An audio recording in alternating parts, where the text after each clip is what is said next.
recent analysis found it would cost about $315 billion and take at least 10 years to deport everyone in the U.S. without legal status. You often talk about the need to cut government spending. So how is this mass deportation going to be paid for?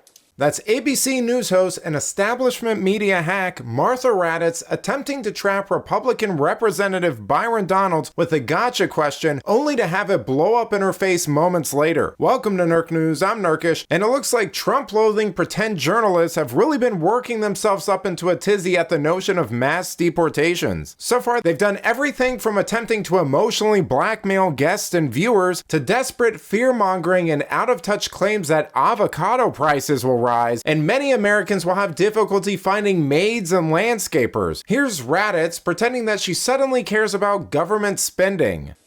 Well, but Martha, I will tell you, what we already know is that the cost of massive illegal immigration to the federal government, to state governments, and to local governments is more than $150 billion per year.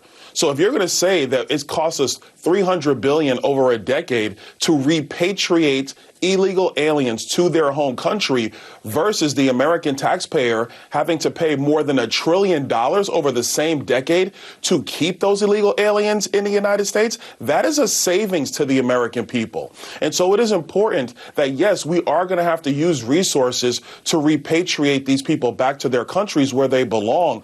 But it pales in comparison to the costs of massive illegal immigration in the United States, not just with trying to subsidize people living here, but it's also the crime that has occurred. You could bring up Rachel Nungari with the tragedy that happened to her, Lake and Riley, the tragedy that's happened to her, not to mention the displacement of the American people in their own cities when it comes to resources by rampant illegal immigration. As far as I'm concerned, this is a savings for the American people. You know, it's often said that there's a cost to everything, and Donalds was absolutely correct to point out the one attached to Democrats' ridiculous open border policies. Meanwhile, Raddatz wasn't even able to admit that her estimate came from a leftist lobbying group called the American Immigration Council, which advocates against deportation. The fact of the matter here is that 50% of Americans are ready to put the brakes on illegal immigration, and the media can't stand it. You talk about the border wall, you talk about open borders.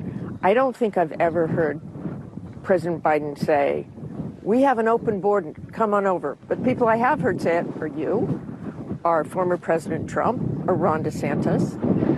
That message reverberates in Mexico and beyond. So they do get the message that it is an open border, and smugglers use all those kinds of statements.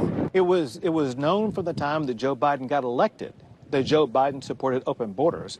It is known by the cartels who have sophisticated information whether or not the Biden administration is going to enforce the immigration laws or not.